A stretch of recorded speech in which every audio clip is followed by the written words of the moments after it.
नमस्कार दोस्तों, अपना वीडियो पार्क चैनल पर आपका स्वागत है। मैं लोकेन सिंह। आज हम स्वदेशी पर चर्चा करेंगे। उससे पहले आग्रह है कि चैनल को सब्सक्राइब कर लीजिए और बेल आइकन जरूर दबाइएगा ताकि हम जब भी कोई वीडियो अपलोड करें आपको उसका नोटिफिकेशन मिल जाए। दोस्तों, मुझे आज तक एक बात समझ में नहीं आई कि कुछ लोगों को स्वदेशी के नाम से मिर्ची क्यों लगती है। स्वदेशी से उन्हें क्या दिक्कत है, यह मेरी समझ में आज तक नहीं आया। आपको यह समझ में आ जाए ये लोग स्वदेशी का विरोध क्यों करते हैं या उसका मजाक क्यों बनाते हैं तो कृपया कमेंट बॉक्स में मुझे भी बताइएगा। मुझे लगता है कि स्वदेशी का विरोध वे ही लोग करते हैं जो मानसिक रूप से अभी भी गुलाम हैं या फिर उनको विदेशी उत्पाद से गहरा लगाव है।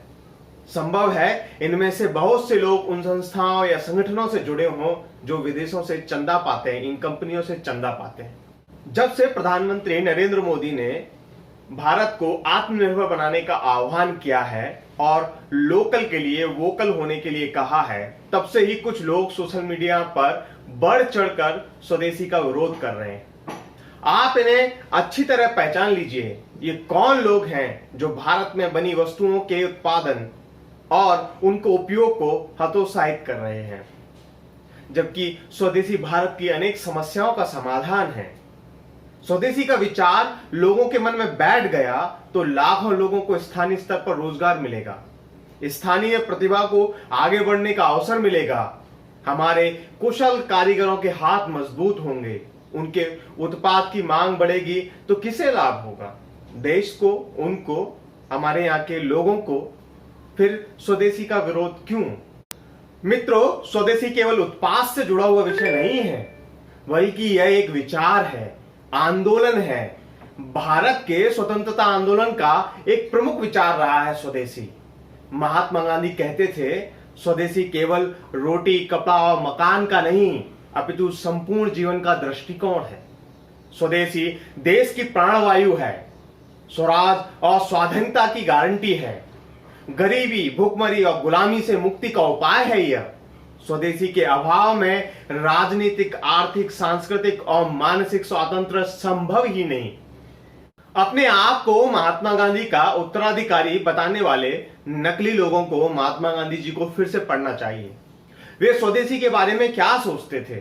उनका तो पूरा जीवन ही स्वदेशी को समर्पित था। चरखे से सूत काटना और खादी के कपड़े पहनना क्या था?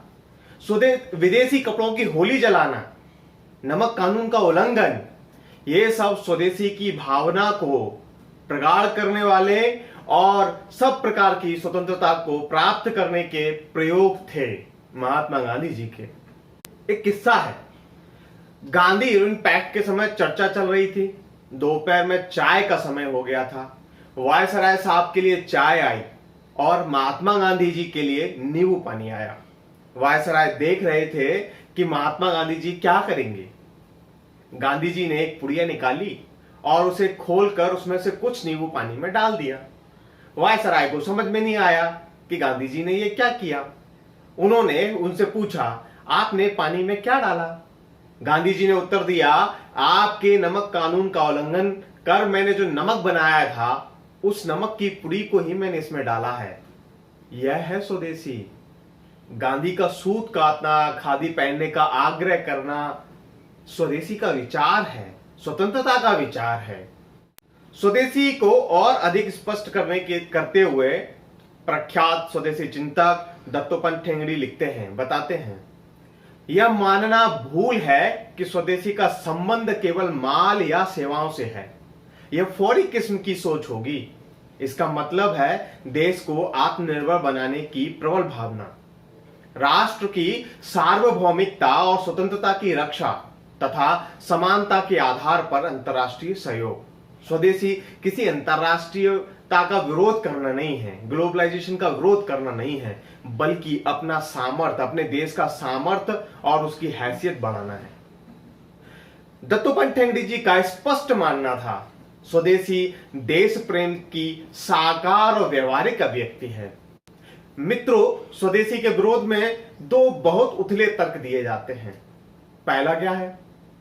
कहते हैं आप अपना मोबाइल फेंक दीजिए, टीवी फोड़ दीजिए, वाला हो सकता है कि कमेंट बॉक्स में कोई ये लिख भी दे, आपने जो ये वीडियो ब्लॉग बनाया है उसे एक विदेशी उत्पाद मोबाइल से शूट किया और विदेशी सॉफ्टवेयर से एडिट किया है।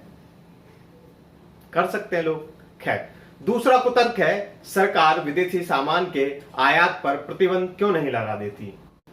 पहले दूसरे कुतर्क का जवाब, अंतर्राष्ट्रीय नीतियों के कारण सरकार की कुछ मजबूरी हो सकती है कि वह आयात को रोक न सके। लेकिन आपकी क्या मजबूरी है विदेशी उत्पाद खरीदने की? आप खुद क्यों नहीं विदेशी उत्पादों से दूरी बना लेते? जब हम खरीदेंगे ही नहीं तो भविष्य में वह माल बिकने के लिए यहां आएगा ही नहीं। इसको एक ऐतिहासिक उदाहरण से समझिए। अमेरिका और जापान का उदाहरण है। जापान छोटा सा देश, अमेरिका एक महाशक्तिशाली। अमेरिका में एक वर्ष खूब संतरे पैदा हुए। अब अमेरिका वो संतरे खपाए कहां? अमेरिका ने जापान से कहा कि जापान में महिलाओं को संतरे बहुत पसंद हैं, तो हमारे यहाँ के संतरे आपके यहाँ के मार्केट में बिकने दीजिए। जापान ने पहले नानुकुर किया कि नहीं, आपके यहाँ के संतरे हमारे यहाँ नहीं बिकेंगे, हमारे यहाँ पहले से ही संतरे हैं। लेकिन अमेरिका ने धौंस पट्टी दिखाई और जापान की सरकार को विवश किया और संतरे जापान के मार्केट में आ गए। लेकिन जैसे ही जापान की महिलाओं, वहां के नागरिकों को पता चला कि ये अमेरिका की धौंस पट्टी से हमारे यहाँ ये संतरे आए, महिलाओं ने संतरे नहीं खरीदे। बाजार अमेरिकी संतरे से पटे रहे लेकिन उनको खरीदा किसी ने नहीं। ये है स्वदेशी का उदाहरण, नागरिकों की भूमिका। अब पहले कुतर्क का उत्तर सुनिए। स्वदेशी के लिए लंबे समय से आंदोलन चला रहे संगठन स्वदेशी जागरण मंच का एक नारा है, चाहत से देसी, जरूरत से स्वदेशी, मजबूरी में विदेशी। इस नारे से ही स्पष्ट हो गया। और इस नारे के बाद भी स्वदेशी विरोधियों को कुछ समझ में नहीं आ रहा तो उनसे कहिए कि उनसे कुछ नहीं हो पाएगा। वे बस विरोध करें। उनका विरोध भारत के कारीगरों, कामगारों, यहां के उत्पाद का है। उनका विरोध भारत का विरोध है, स्वदेशी का विरोध नहीं है। सोचिए, देशभक्त नागरिक होने के नाते आपको क्या करना चाहिए? सिंपल सा मंत्र प्रधानमंत्री जी ने दिया है, लोकल के लिए वोकल हो जाइए। अपने बंधुओं द्वारा निर्मित स्वदेशी उत्पादों पर गर्व कीजिए और जहां तक संभव हो सके स्वदेशी वस्तुओं को खरीदिए। स्वदेशी विचार को जीवन में उतारिए। वीडियो ब्लॉग को पूरा करने से पहले 2 वेबसाइट के नाम और लिंक आपको बता रहा हूं। यहां से आप स्वदेशी वस्तुओं की सूची, सामग्री, समाचार और विचार प्राप्त कर सकते हैं। कई पुस्तकें भी निःशुल्क डाउनलोड कर सकते हैं। वेबसाइट है ज्वाइन स्वदेशी, www.joinswadeshi.com। दत्तोपंत थेंगड़ी, www.dbthengdi.in। इन दोनों वेबसाइट पे जाइए और स्वदेशी के विचार को गहराई से समझने की कोशिश कीजिए। फिलहाल एक ही आह्वान के साथ आपसे विदा लेता हूं, लोकल के लिए वोकल होइए। जय हिंद, जय भारत।